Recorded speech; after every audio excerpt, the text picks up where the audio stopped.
everyone, what's up? So, for today's video, for Monday's video, I should start saying actually, for Monday's video, I thought I would do another, like, it's not scary stories, it's more like true stories, and as you can see, the first, like, serial killer, like, slash whatever you want to call it, the first one I'm going to talk about with you guys today is the Sacramento vampire.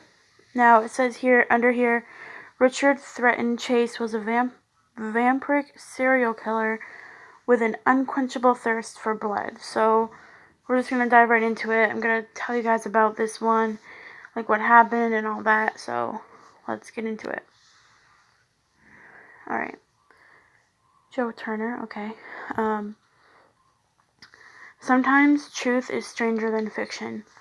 The case of Richard Trenton Chase is a story which even the most depraved horror writer would struggle to create. Over the course of 4 weeks, spanning across 1977 and 1978, Richard Chase took the lives of 6 innocent victims in Sacramento, California. His murders gradually progressed in violence, beginning with drive-by shootings and culminating in acts of cannibalism. I'm sorry if I'm pronouncing these wrong, I'm trying my best here. Cannibalism, necrophilia, and extreme mutilation. Now, I think they're going to show a picture here.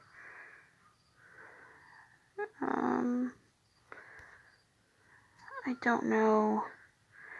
I'm going to be right back, and I'm going to see if the picture loads, so you guys don't have to wait. Alright. Hey guys, so I tried to get the picture to pop up, but it didn't, so let's just keep on reading. Yeah, so at the end of this video, I can show you the Sacramento vampire, I guess they call him, and, I'll tell you them, but let's actually see. No, I don't want that. Nope, nothing. Okay. Alright, let's just keep on going, and then I'll look up a picture and show you guys, so you guys can have a visual. I actually will do that right now. Be right back.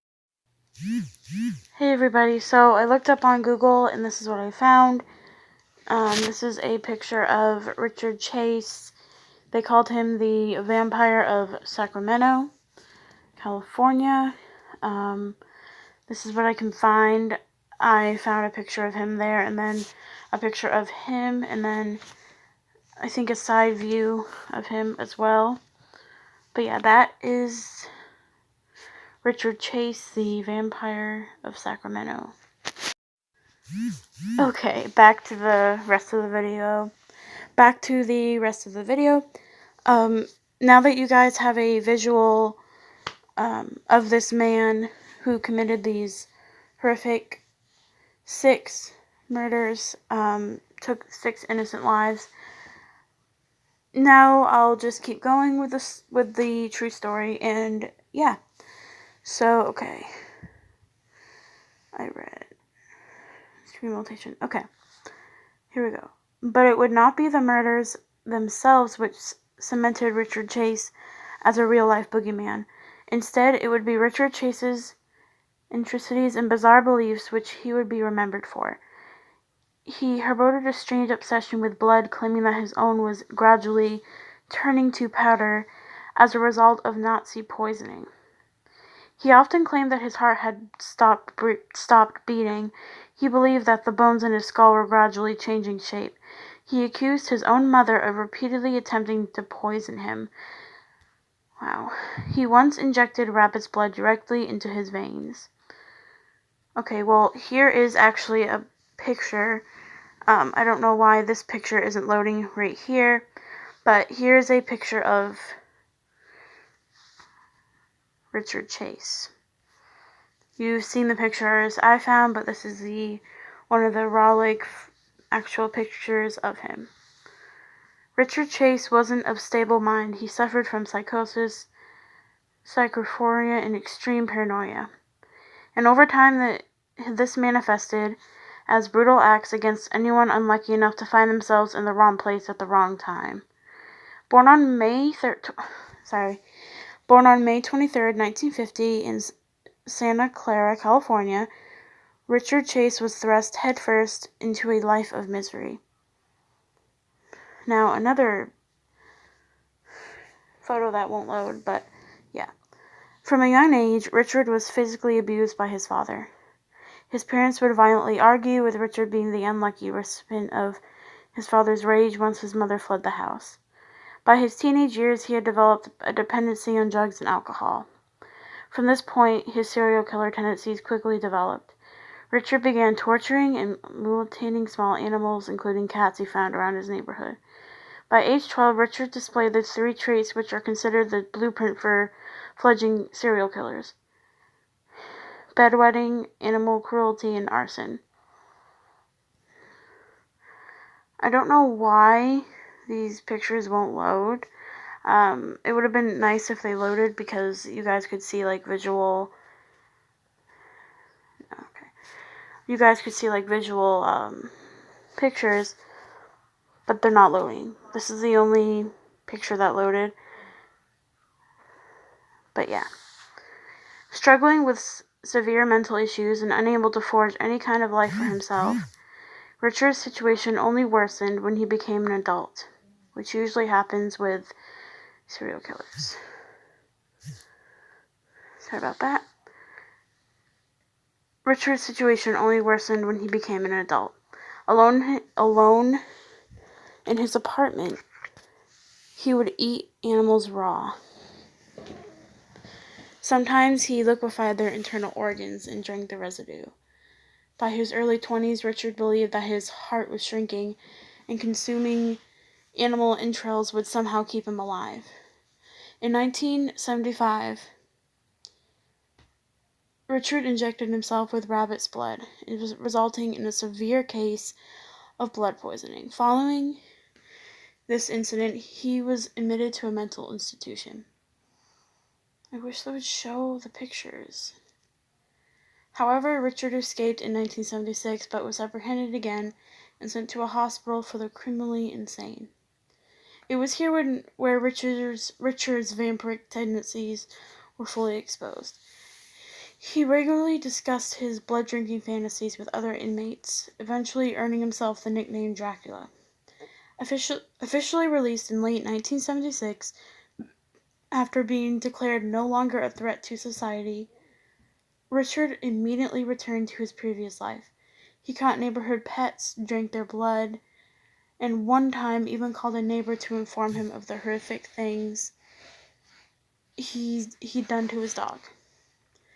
Richard Chase's delusions grew further, which now combined with murderous impulses to create a highly violent, dangerous monster. Now, once again, there's that same picture. However, his blood fantasies would soon escalate to something else entirely. It would be on December 29th, 1977, that Richard Chase committed his first murder. Ambrose Griffin, a 51-year-old gentleman, dropped dead outside his Sacramento home. Richard Chase had driven by and fired a .22 caliber pistol randomly in Ambrose's direction. Now, this is where he started to do the drive-by shootings. There was no rhyme or reason to Ambrose's murder. He wasn't targeted for any reason. Ambrose Griffin simply found himself in the wrong place at the wrong time. Casings were discovered near the Griffin home. However, nothing pointed to a suspect. Of course, pictures like that won't turn up. Okay. Richard continued to wander the streets of Sacramento by night. On January 11th, 1978, he approached the door of a woman named Janine Layton. He simply walked up to her patio door and pulled the handle. Finding it locked, however, Richard then tried the windows instead, also locked. But perhaps the most unnerving part of all this was that Janine Layton watched the whole thing. She saw a disfigured, long-haired man arrive at her door, then move to her windows, then back to her door. It was here that she met Richard Chase face to face through the glass partition. But Richard gave nothing away. He stared into Ginny's eyes, lit a cigarette, then walked away, later claiming that locked doors means you aren't welcome. The same night, Richard did find an open door. The home belonged to Robert and Barbara Edwards. When they pulled onto their driveway after grocery shopping, a man exited their home by their rear window. From the shadows, Richard Chase ran past them, carrying handfuls of valuables he had stolen from their home. Robert Edwards followed Richard as far as he could, but Richard leaped over a fence and disappeared into the night. When detectives inspected the Edwards household, they discovered that Richard had not only taken valuables, but had also urinated in a drawer and defecated on their son's bed. While Richard escaped, the night still wasn't over. Something equally strange happened next. Nancy Holden, a young woman, had been shopping that evening in a nearby center. As she was leaving one of the stores, an unkept man approached who she believed to be homeless. The man walked up to her and asked, "Were you on the motorcycle when Kurt was killed?" Nancy was stunned. 10 years before, she had indeed dated someone named Kurt, who died in a motorcycle accident. However, she had no idea who the strange man was. It wasn't until Richard said, "It's me, Rick Chase," that Nancy realized who she was talking to. He looked nothing like she remembered. Again, not popping up. Okay. Richard was an old school friend of Nancy's, but it was clear that Richard had struggled through a difficult life. He was clearly nervous, craving a drug hit, and his clothes were ridden with stains. Nancy made her excuses, but Richard followed her to her car. He begged her for a lift, however, Nancy quickly made her escape. It would be on January 23rd, 1978, that Richard Chase found his next unlocked door. Inside the home at 2360 Toga Way was a woman named Teresa Whalen. 3 months pregnant and home alone, Richard entered the residence as Teresa was taking out her garbage. When she returned, Richard Blitz attacked her with the same .22 he'd used to victim. One bullet entered her palm and the second through the peak of her skull. She fell to the floor, dying instantly. Along with her corpse, Richard could now act out his disturbing fantasies without fear of interruption. And he did. Richard pulled Teresa's corpse to her bedroom, then repeatedly raped her. He mutilated her with a butcher's knife, stabbing her in the lungs, liver, stomach, and breasts. He removed her left nipple, tore her pancreas, took out her kidneys, and left her intestines hanging outside her body. I don't know if I want to show you guys this. I'm going to stop this video and look at it, and if I think it's too gory or anything like that, I will not show it to you guys. But if I think you guys can handle it, I will show it to you. Be right back. Okay, it never showed me the body, so I'm not sure if it's a bad thing or not. But yeah, let's just keep going. He then collected her blood in a yogurt pot. He drank it, then smeared some over her face. But before he left her dissected body for her husband to find, Richard stuffed Teresa's mouth with dog fences he found outside. Oh, sorry about that. I don't know what that was. Okay, on January 27th, 1978, Richard Chase reached peak rampage. It would be the night Richard Chase elevated himself from serial killer to mass murderer. He broke into the home of... Oh my god, I'm sorry about this, guys. I don't know why this is happening. Okay. It would be the night Richard Chase elevated himself from serial killer to mass murderer. He broke into the home of Evelyn Muirth, a 38-year-old woman. Evelyn was babysitting her 22-month-old David Furna. Also in the home was Evelyn's 6-year-old son Jason and a neighbor named Dan Meredith. 4 people were home. None would come out alive. Richard walked into the hallway and shot Dan execution style in the head with his .22 caliber. Hearing the blast, 6-year-old Jason fled upstairs, where Richard followed him, eventually shooting him twice in the same manner.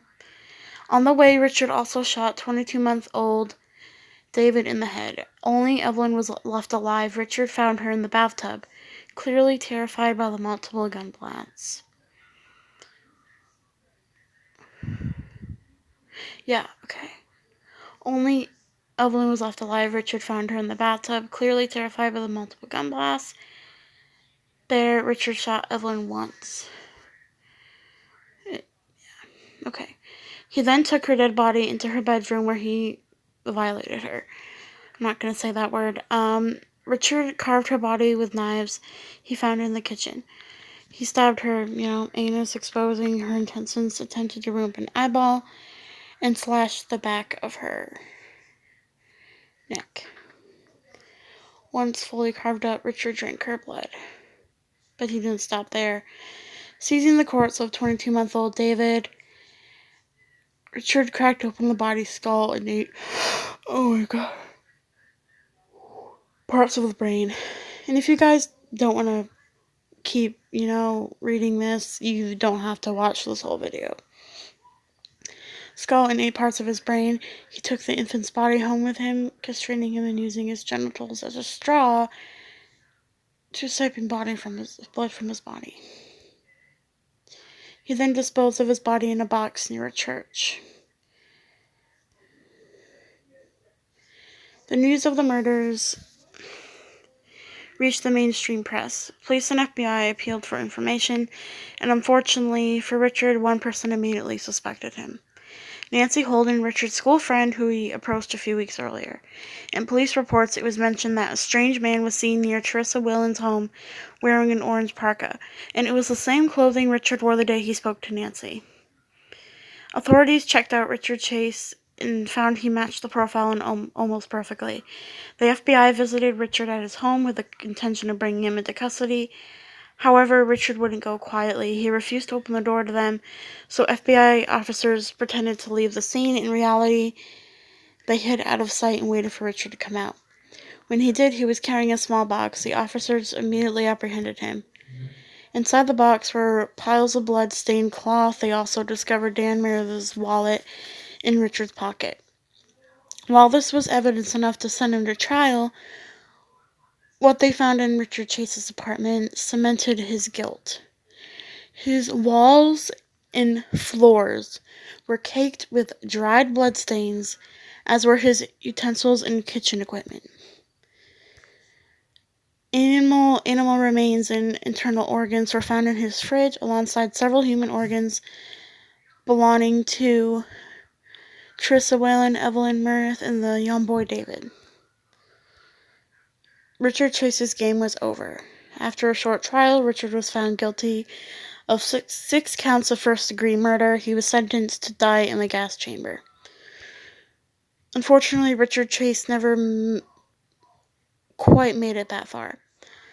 On December 26, 1980, he was discovered dead in his prison cell after overdosing on antidepressants. Okay, so that is the end of this video. I hope you enjoyed this video. If you did, give it a thumbs up, and if you want me to do another episode where I talk about a different one, like a different serial killer or whatever, let me know in the comments below. Give it a thumbs up, and I will see you all in the next video. Bye, guys.